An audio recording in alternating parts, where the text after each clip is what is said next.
وہ اس پر قادر ہے کہ تم کوئی عذاب اوپر سے نازل کر دے یا تمہارے قدموں کے نیچے سے برپا کر دے یا تمہیں گروہوں میں تقسیم کر کے ایک گروہ کو دوسرے گروہ کی طاقت کا مزہ چکھوا دے۔ دیکھو ہم کس طرح بار بار مختلف طریقوں سے دوسرے گروہ کی طاقت کا مزہ چکھوا دے ہیں۔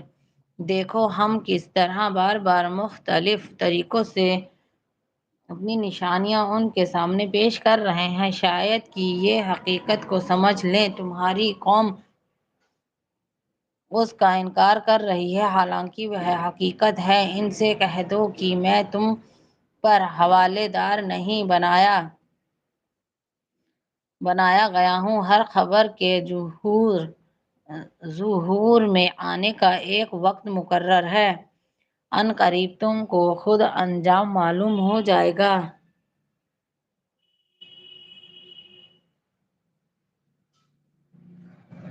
اور اے نبی، جب تم دیکھو کہ لوگ ہماری آیات پر نکتہ چینیاں کر رہے ہیں تو ان کے پاس سے ہٹ جاؤ، یہاں تک کہ وہ اس گفتگو کو چھوڑ کر دوسری باتوں میں لگ جائیں۔ اور اگر کبھی شیطان تمہیں بھلاوے میں ڈال دے تو جس وقت تمہیں اس غلطی کا احساس ہو جائے اس کے بعد پھر ایسے ظالم لوگوں کے پاس نہ بیٹھو۔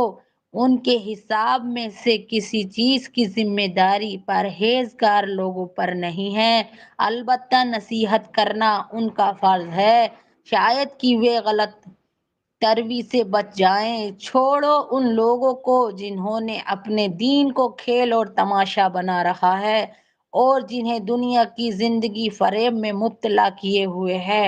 ہاں مگر یہ قرآن سنا کر نصیحت اور تسبیح کرتے رہو کہ کہیں کوئی شخص اپنے کیے کرتوتوں کے بوال میں گرفتار نہ ہو جائے، اور گرفتار بھی اس حال میں ہو کہ اللہ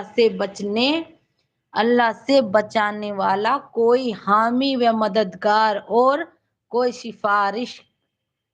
سفارشی اس کے لیے نہ ہو، اور اگر وہ ہر ممکن چیز فدیہ میں دے کر چھوٹنا چاہے تو وہ بھی اس سے قبول نہ کیا جائے، کیونکہ ایسے لوگ تو خود اپنی کمائی کے نتیجے میں پکڑے جائیں گے۔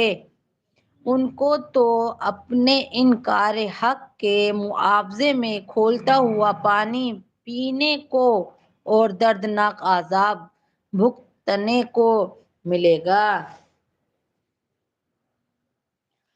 اے نبی ان سے پوچھو کہ کیا ہم اللہ کو چھوڑ کر ان کو پکارو جو نہ ہمیں نفع دے سکتے ہیں نہ نقصان، جب کہ اللہ ہمیں سیدھا راستہ دکھا چکا ہے؟